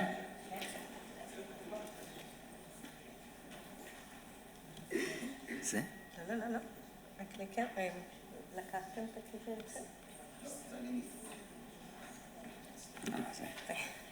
איפה זה? איפה? Okay, so what you see in front of you right now is a design by Daniel Libeskind, the very well-known architect who designed this to be our house that is going to be right here in Campus Safra. How do I go back? How do I go back? Okay. So I'm not going to elaborate on it. I'll just say that this is a donation that we already secured, and we are going to build this very nice house in the entrance to this campus, to the Campus Safra in Givat Ram. It will have in there both an exhibition, a permanent exhibition, and adequately enough, it's going to be near the Hebrew University for Youth. So we'll have many, many high school students that can visit and see that, as well as the general public and you. And it's all going to be in this nice house. You see it here. And just one thing to show you is that the upper part, in here, there will also be a nice place for evening events. So perhaps our next event will be there. And Hanoch, we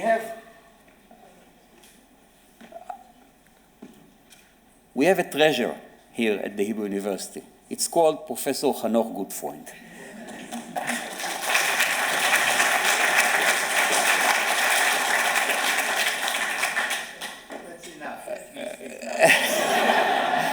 He was a rector, he was the president of the university. I call him citizen number one, and I like to embarrass him because he's Hanoch.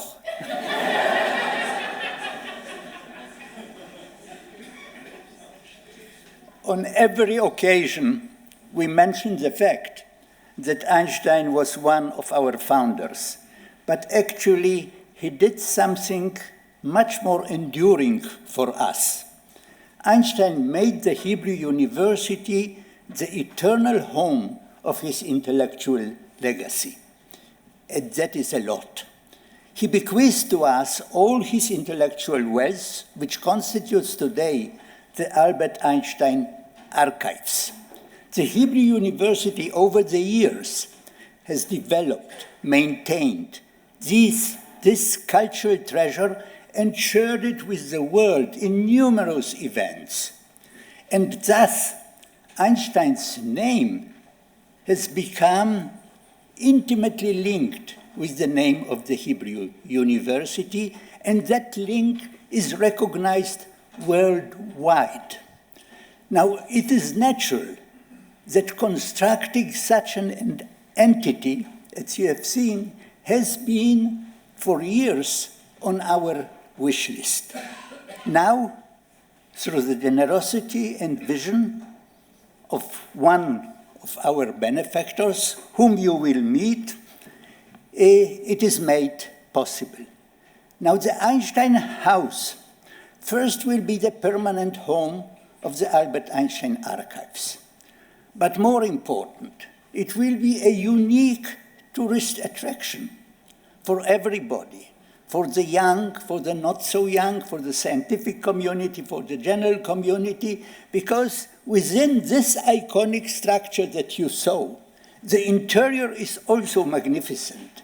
And then we shall demonstrate by authentic documents and demonstrations Einstein's contributions to science, his public activity, his Jewish identity, his connection to the Hebrew University. So this will be something unique.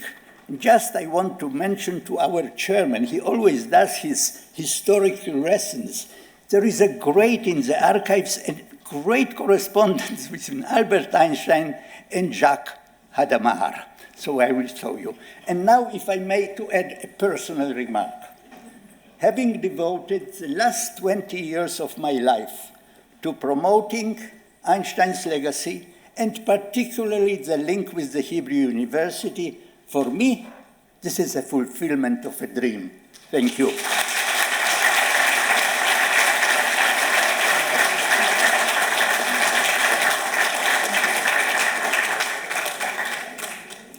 And I believe that in 2.5 years from now, this building that you just saw one of its drawing will be here in full. And now I'm going to move to the sad story of our time right now, which is the tragedy that is happening in Ukraine. And as I told you, we couldn't do much, but we did help a few people come here and spend some time here away from Ukraine. And instead of telling you about it, I'm going to invite them to tell their story. Andy, please come here and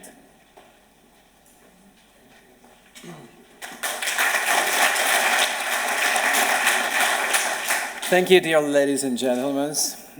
Before becoming a professor of university, I was working for 10 years in Ukrainian media as a TV producer. And you know what? Now I'm shy to talk to people. But generally, I try to tell my story in brief and to show the great respect and to show the great appreciation for the community and for university. So let me start and to do it. Dear ladies and gentlemen and colleagues, and now I can send great friends. We say in Ukraine, what makes God laugh? Just to tell him about your future plans.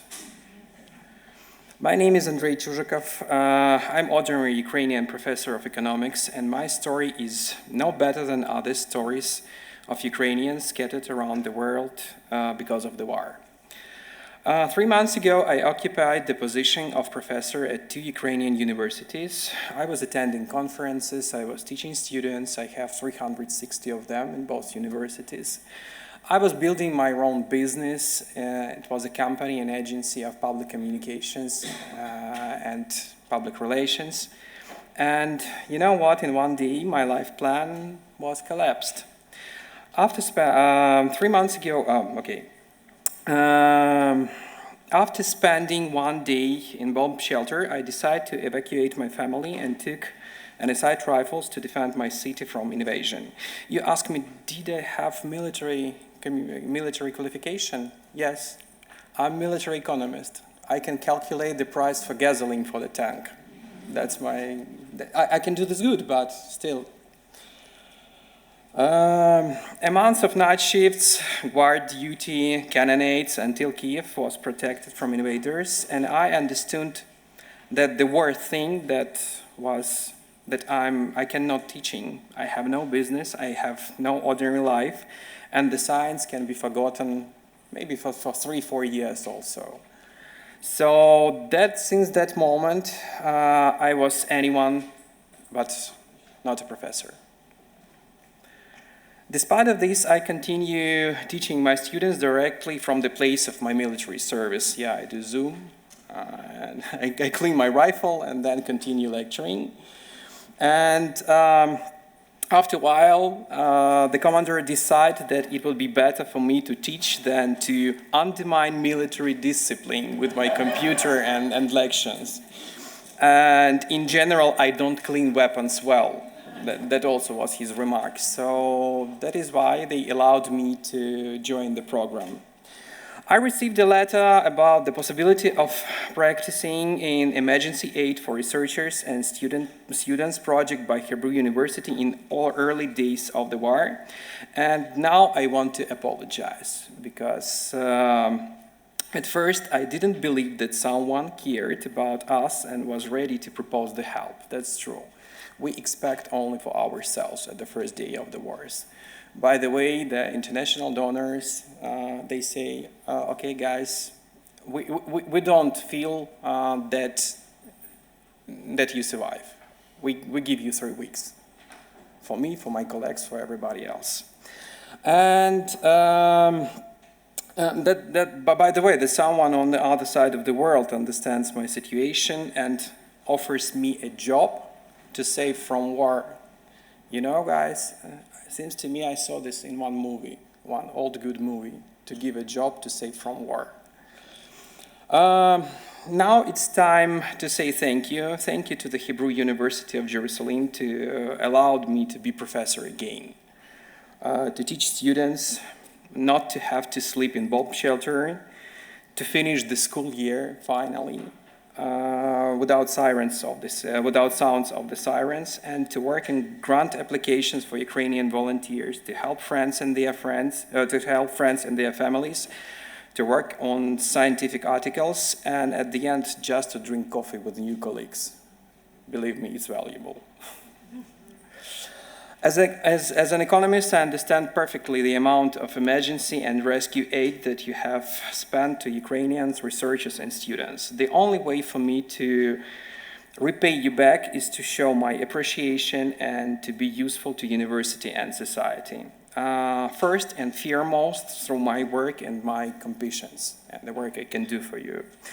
It is really important for me to be useful not only in words. That is why I'm not afraid of most difficult academic work, so I can make papers, I can make applications. So the emergency aid for researchers and students from Ukraine project is an example of true academic brotherhood and understanding that we are not alone. Yeah, that's true, we are not alone. It will take a long time to move beyond the current crisis. I'll become old, I'll become boring, and for the 10th time, I will tell to my grandchildren stories about the war with new fantastic details, how the old people are doing.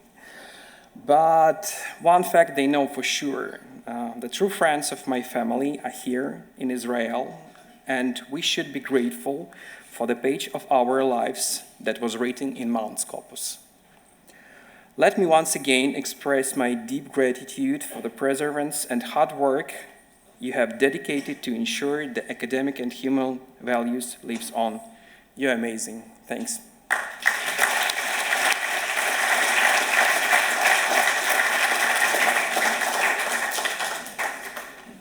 We brought in not just faculty members, but also students. Dana, please tell us your story.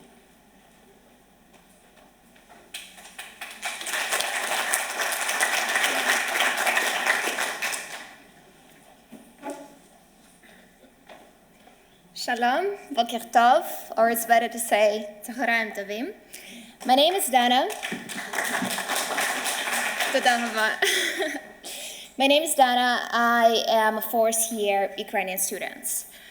In a couple of weeks, hopefully, I'm going to become the Bachelor of International Relations, which is pretty sad for me because I got quite disappointed in the international order and international law.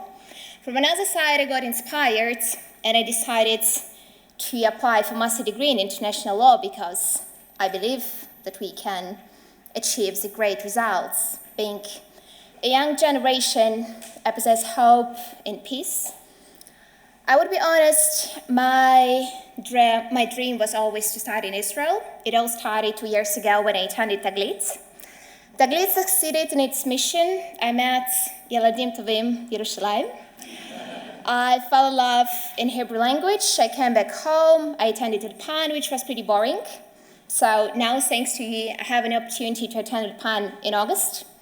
And finally, I will stop looking at people asking me something in Hebrew with a smart face and saying, Slicha, ani lo yodat klum, ani lo mavina klum.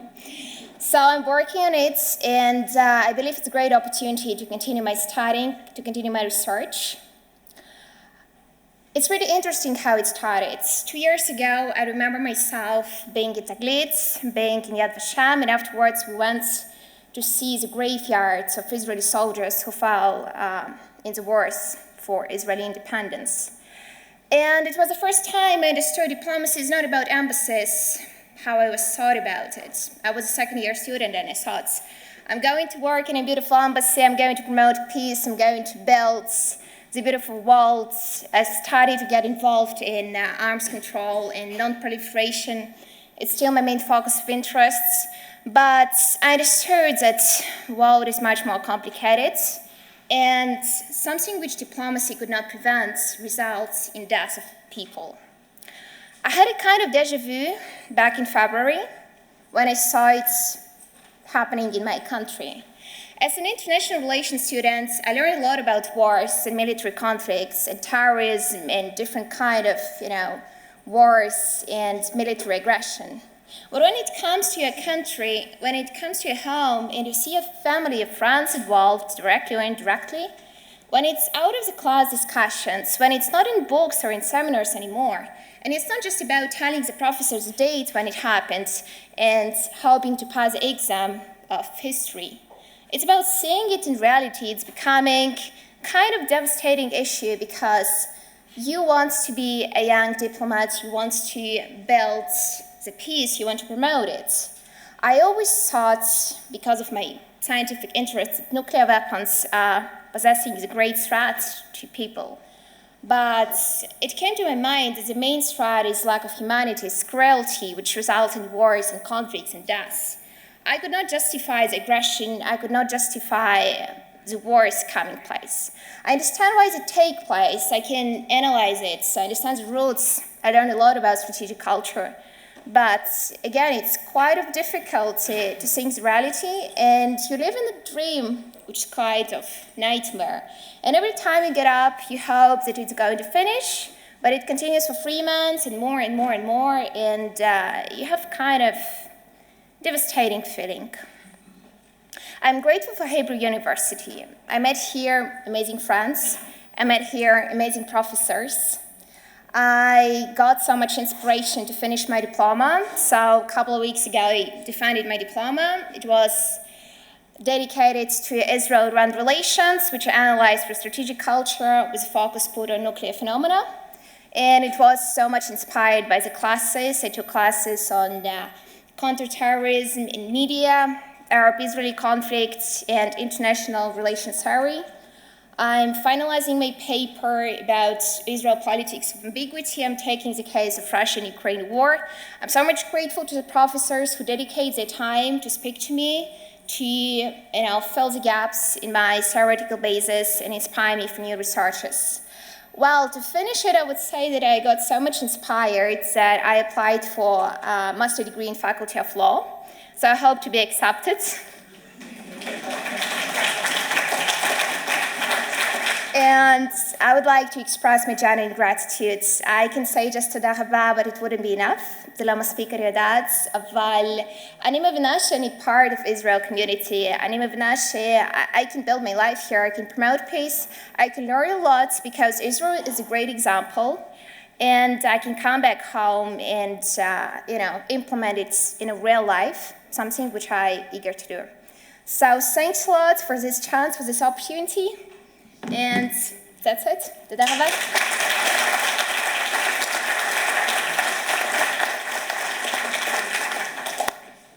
By the way, President Zelensky will be talking to the Senate to the General Assembly of the Hebrew University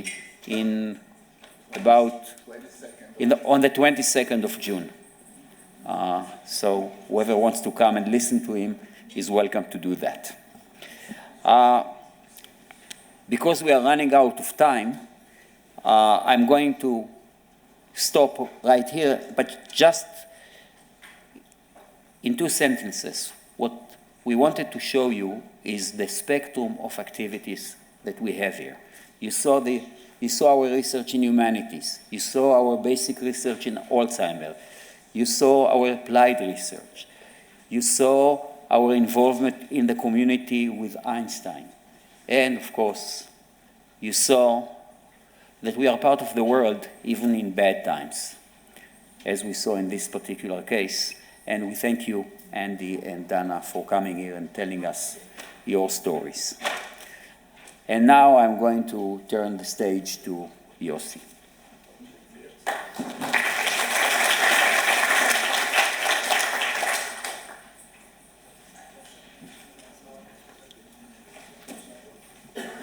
My job at the university is to maximize donations and minimize presentations. So I'll try to make mine very short. And I just want to say, as a prelude to the previous speakers, that with your help, we managed to raise $650,000 to help our Ukrainian students. Thank you. So here in 5 or 6 minutes, what usually takes an hour, and you will be hearing a lot about the achievements of this university. Among other things, you will hear that student enrollment is at an all-time high, and I just wanted you to know what the reason is. And the reason is that my 2 granddaughters have already enrolled, and registration opens for the class of 2040. So these are Zohar and Noam, my 2 granddaughters. We have just concluded the best year ever in terms of fundraising here at Hebrew University. And the figures really speak for themselves. $152.5 million for last year. This is an all-time high. This has been a fantastic year, and with your help, we hope to continue the trend upwards. I want to remind ourselves that when Mickey Federman pushed us in 2018 to go for a 7-year campaign of $1 billion, there were very many people here at the university that were quite hesitant, saying that if you move from a 10-year $1 billion to a 7-year $1 billion, it means you move from $100 million a year to $143 a year. And as you can see, we are getting there, and we are getting very close to achieving the $1 billion. And I can assure you that by the end, Mickey, by the end of the campaign, the $1 billion will be there.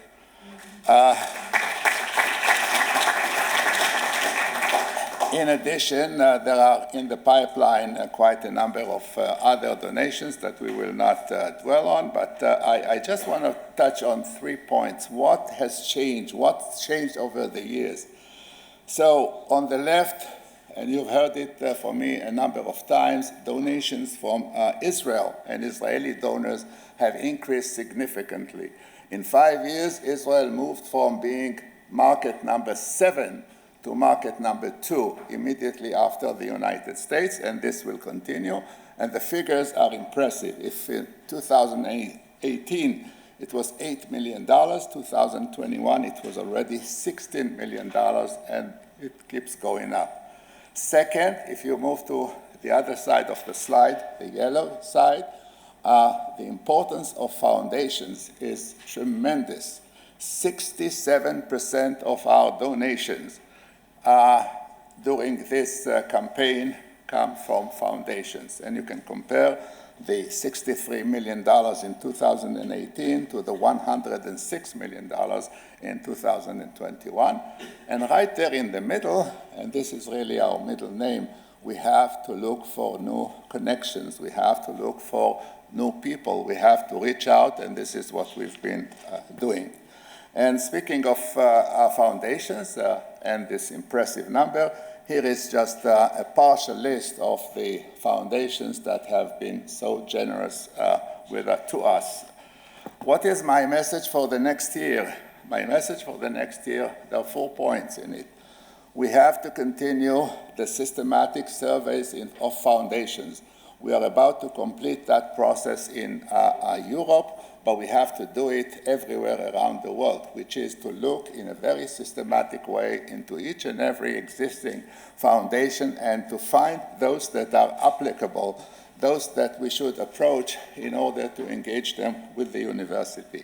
Number 2 is we have to continue developing the young leadership. And again, you heard a lot about it. We have, and I'll say 2 words about it, we have to continue sending missions to Hebrew University, and then there's another project that I want to say a sentence about. This is the Legacy Project. Okay, as far as systematic surveys of foundations, we are, as I said, about to complete this in Europe. and there's no substitute to doing it in the most professional way. That is, in each and every country, to take the list of the thousands of foundations and really sort through them and to see which foundations we should approach. I mean, you have a partial list on the screen. For the lack of time, we will not. The second point is the young leadership. And again, what we have done here in Israel in this last 2 or 3 years of the corona was to add a little over 50 young leaders to the Board of Governors as representatives from Israel, including minorities. More than half of them are women, and young, by the way, as far as I'm concerned, is anything between 40 and 55. This is young. And each new member, each one of these 50 chose a topic close to his heart, and we formed 6 groups of lobby for areas important to the universities. These are the areas: sustainability, computational medicine, social impact, diversity in the academia, humanities, and quantum nano. Here are some of the faces that we have added this last year, and you can see that they come from all walks of life, from the media, from business, from medicine, from government service, and this is something that we highly recommend.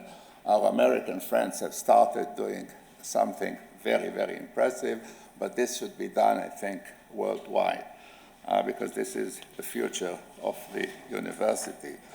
Number 3, I spoke about missions. Again, I do urge each and every Friends organization to send missions to the university.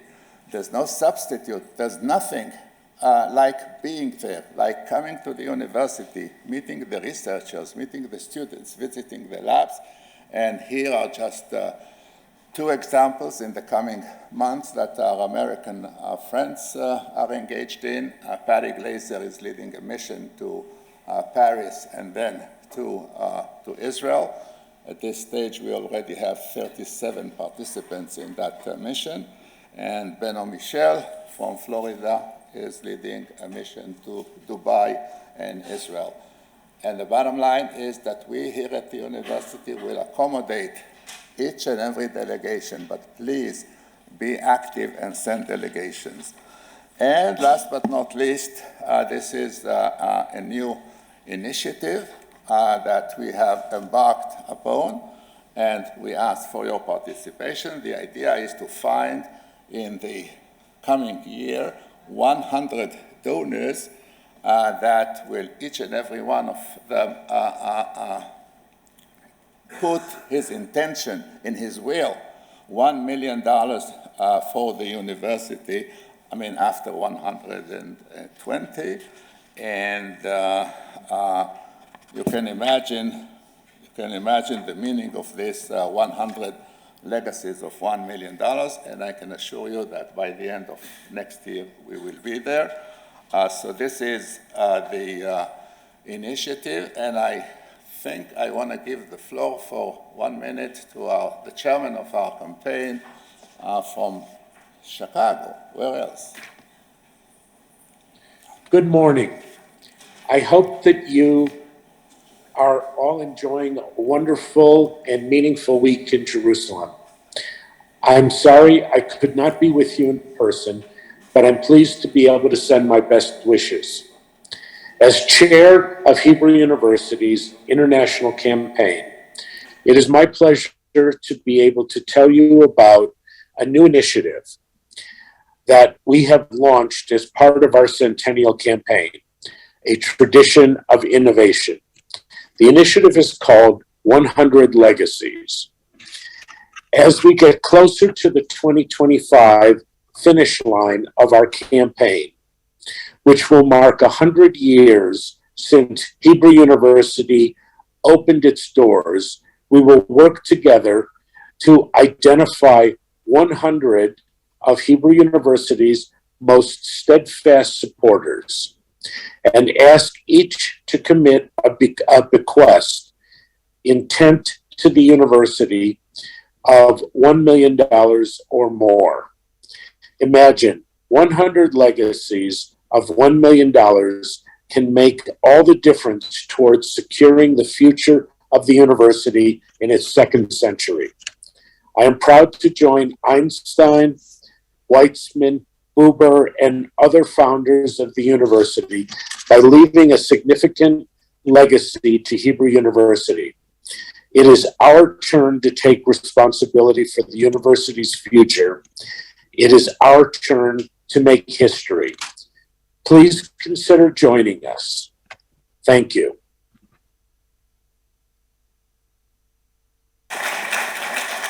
And to wrap up this presentation and this session, I want to call upon the one and only, you should have seen her dance last night.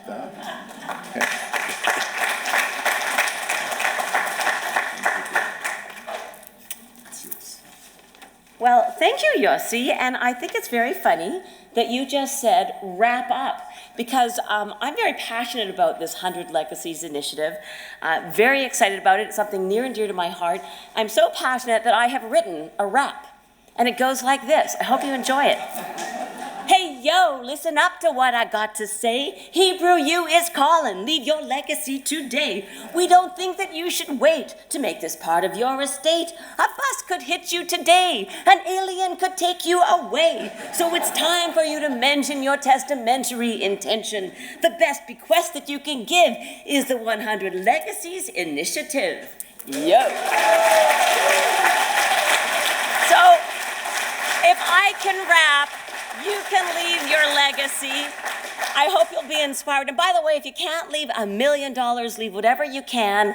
But this has been something that I've done years ago, and I think it's going to make a huge difference to the university. I hope we're celebrating in 2025, not just 100 members of this initiative, but 1,000 members will secure the future of the Hebrew University with your help. And I hope that over the next few days, you'll make your intentions known to Yossi. Thank you.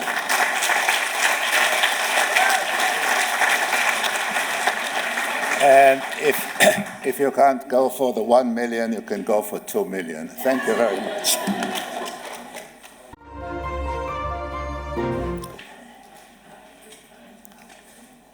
Yossi said to wrap it up.